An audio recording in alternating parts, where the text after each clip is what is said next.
Well, first, no vamos a cenar, solamente vamos a hacer una entrevista. Sí. ¿Está bien? Perfecto. Gracias. ¿No le molesta? ¿Quieren algo de tomar? You want a drink? I'm good. Do you want something? No, it's okay. No? Thank you. Gracias. Okay. Can you tell me a little bit what are you doing here? Okay, we came down here. We were contacted by a number of different groups here in Uruguay about animals in different zoos and situations that needed help. And so we arranged for a lot of that remotely through the email and internet to get paperwork done for the tigers that are here in the zoo, as well as lions that are up in paysandù.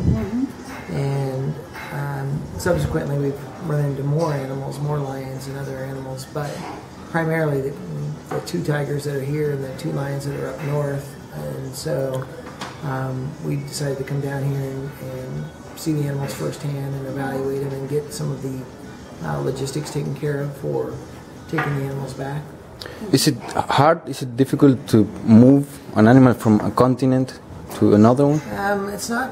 I mean, yeah, it's not simple, but it's something that we've done for many, many years, and we've rescued animals from, Panama and Mexico and Bolivia and a number of other countries. And then this year we have another rescue in Spain, as well as the one down here. They're all animals from zoos and like these characteristics. Yeah, and people get them privately. Like in the United States, it's been a problem for a long time where people have them and have sold them and tried to have them as pets. So people think they can have a lion or a tiger, and then obviously as it grows up, it doesn't work out. And so we do take some from zoos, and we do take some from circuses and things like that. But a lot of the ones that we do in the United States are privately held by people. And now that problem's starting to happen in Mexico and other countries. And then here, it's more about the conditions in some of the smaller zoos, and even the two tigers that are here just don't have a good enough place to be. So the sanctuary offers large acreage habitats for the animals. And what's the numbers? Did you have bad experience transporting a tiger? Bad experience? Mm-hmm. No. Bad experiences, yeah. No, the key is that we have specialized equipment. So it's 100% safe? Oh yeah, yeah, we've been doing this for 34 years, and so we've never lost an animal during transportation. And so they all travel really well with the equipment that we have and the expertise that we have. And what's the evaluation about the tigers here in Villa Dolores? The female definitely has some either genetic issues or metabolic bone disease where her bones were developed right. She seems healthy enough otherwise, she seems that she's fed well enough, and so is the male. So I think that they'll make the trip fine. I don't see a problem with that. But she'll definitely have issues in the long run with her life. It seems like she already has some arthritis and stuff like that as a result of her joints not being aligned right. The two lions that are up in paysandù, they're pretty upset. I think that they've had a lot of provocation and things like that the animals seem pretty agitated, but I think they'll calm down fine. Usually when you're transporting animals and they're in a transport cage and it's moving, whether it's on a truck or in a plane, the animals become really calm and they lay down just from the emotion. They get anesthesia or just like that? Yeah. And you care, your job is only about tigers?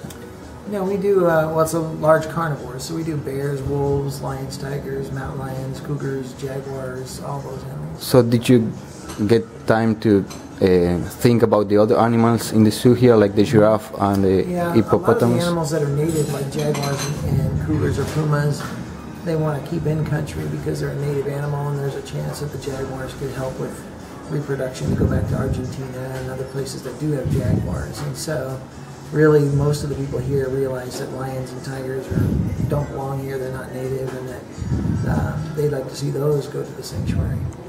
So how can you, what can you tell me about the changes that are happening? This is like an explosion right now, right? Yeah, I mean, right now it's a big explosion in the sense of a lot of people are realizing that there's better standards and different ways to really be responsible with animals, and so there's a lot of change here in Montevideo with the zoo and what it's going to be doing over the next few years, and other parks around the country that we visited. There are 3 or 4 different parks around the country, and a a lot of people have realized that the animals need better space and be much better environment for them, and so there's a lot of change going on right now. So, what do you think about the giraffe? The giraffe? Yeah, I mean, most animals, including giraffes, Could be transported? he won't be transported by us. Yeah. There is a company that can transport the giraffe. Obviously, the height is the biggest issue, and there is companies that do that. Right now, the good thing to see would be to get him out into the countryside, one of the reservations that's outside of the city where he has, large space that he could be. We talked with the zoo. They will be liberated here in the country, you saying? Yeah, here in the country. That'd be the first thing you could do. Obviously, sending him somewhere where he could be with other giraffes would be the best thing.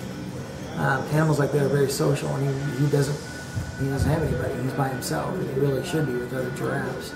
And so the best option would be to send him to another country that has giraffes, and whether that be the United States or somewhere in South America. Yeah, it's really amazing that there's not sanctuary in South America. The tigers had to go all the way to the U.S. No sanctuary. And we're talking with a number of people here about creating a sanctuary either here in Uruguay. You're talking with people here? Mm-hmm. And so whether that happens here or any country, even in Panama, we've done a lot of work in Panama, somewhere in Central or South America where the animals could go a lot less distance and still stay in a very nice environment. And did you get to any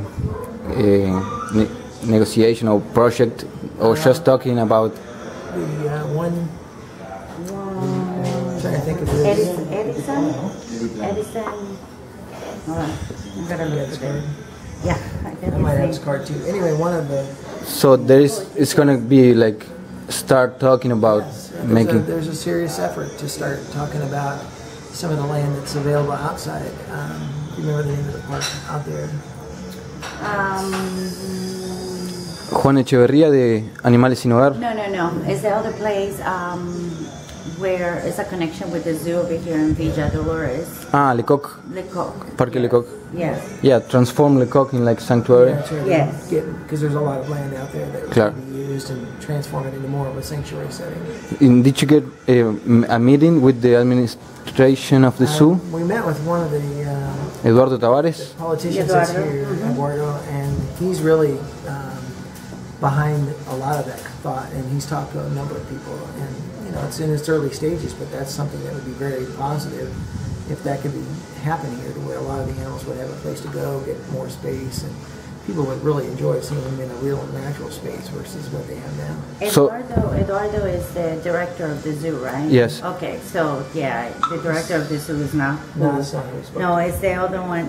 It's Edison. not what? It's Edison. Edison. Casulo. Sí. He's a politician. He's a politician. Yes. Yeah, he's making a lot of projects. Yeah. For he's very nice. He's great connections with a lot of people, and a lot of people that do want to see change. So I think that he has a great promise in maybe having something happen. And what do you think about the receptivity? I don't know if that's the word of Tavares and people. Tavares is the director of the zoo. Well, the zoo, is in a unique situation because obviously there's still a need for people to be able to see animals inside the city, and the zoo will probably always be there. It's just that it's at a point where it needs to pretty much rebuild in a much different way and get the animals. They want to move bigger space for the jaguars and the animals that will stay there and revitalize all that. And so that's the big question. I think they really need to make sure that they don't just do a couple small things and that's it. They really take a look at that and say, we have a lot of land right there. There's a lot of good space there. But get rid of a lot of the typical zoo settings that have been there since the early 1900s that need to go away and be upgraded to what's contemporary. Yeah, your sanctuary doesn't use any cage at all, right? No, the sanctuary, every animal there goes out into large acreage habitats, so they'll have 5 to 8 hectares for a pride of lions, and each set of animals has massively big spaces to roam freely in and to function like they really do in the wild. It's as close as you get to the wild. Yeah, because here there's a new project announced like really soon ago, they talking about bigger cages for the birds and taking some of the biggest animals to other biggest cages. And there's a big movement here about asking not for more cages, no cages at all. Yeah, most people, once you've seen something like what the sanctuary is like, where they're just roaming freely and they're happy and they're not pacing and there's no pressure from people. At our sanctuary, everything is elevated and people are not allowed on the ground. Because when you're on the ground, you create pressure because that's a threat to their territory. So it doesn't matter whether it's chickens, rabbits, lions, tigers, giraffes. Anybody who comes up to their fence is pressure. They feel like that's a threat to their territory.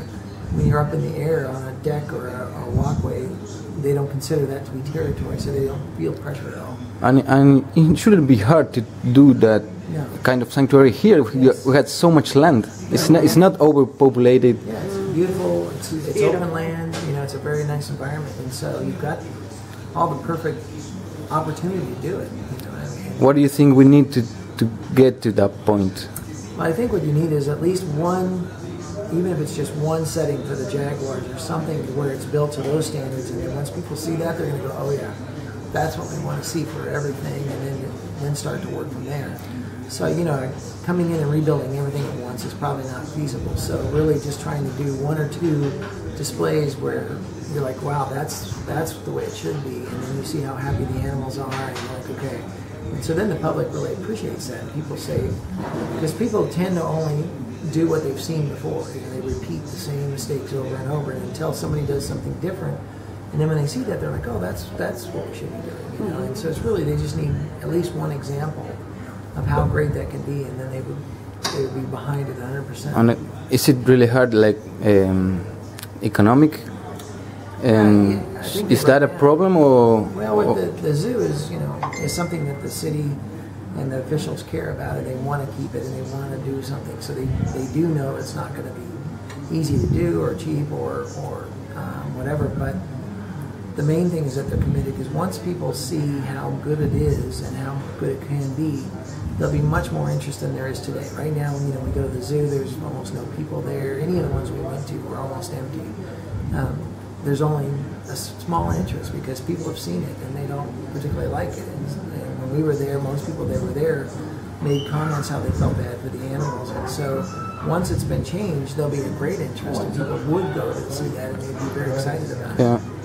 Another thing the activists ask for is like, okay, the animals that already are in the zoo, their life is already screwed. Yeah. But what about the animals that keep coming, like the new ones? This one must stop, like right now. Well, as we went around the countryside, we ran into lots of animals that were born either in this zoo or other zoos, and then when they had too many, they let the babies keep being born, so they started sending them out to small little towns, and they had little teeny zoos. And so breeding is a big issue. You want to make sure that it's controlled and that they have the animals that they need. And as long as the breeding's controlled, then you don't have to have the problem of other animals needing rescued and other animals needing to either come in or vice versa going out. And so that's part of the big plan, is to make sure that, you know, somebody's controlling all aspects of the animals.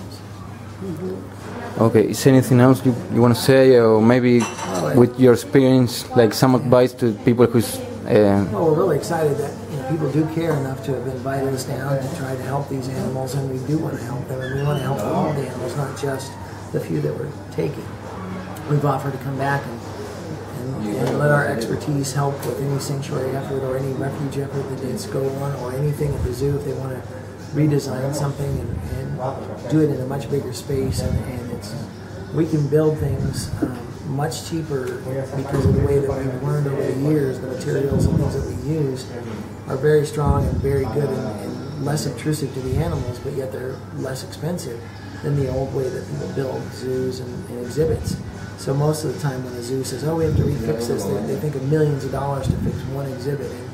And we can do a major exhibit for, you know, less than $50,000. And so it's a fraction of what they traditionally would spend, because they're just trying to do it the way that they used to know how to do it, with lots of, you know, concrete and steel and all the things that are not good for animals. Yeah, and you're the founder and executive director of the Wild Animal Sanctuary. And what's your name? Can I put your name? Patt. Craig, P-A-T-C-R-A-I-G.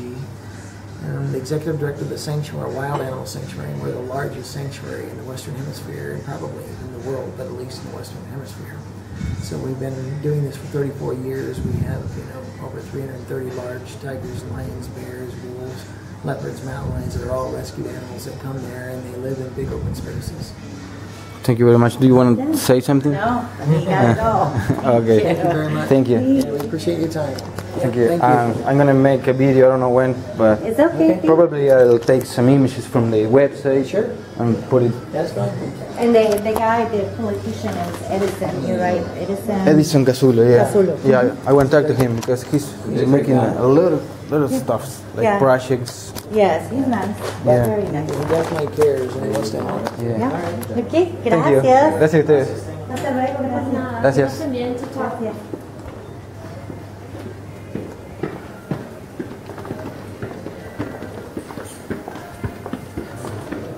I'm gonna try to talk later if you guys need like a journalist to make documentary about everything, the translation, Yes. transport, definitely. and do documentary about it. Okay. You know? Yeah, Yeah, definitely. we'll be back in touch for sure. We've got a few logistics to work out, and then we'll be back. Yeah, I'm gonna try. Do you have any clue how it's gonna be like the transportation? It could be. It's probably going to be July, maybe August, somewhere in there. This year? Yeah, this year. Oh yeah. Yeah, so it's like Pretty confirmed. soon.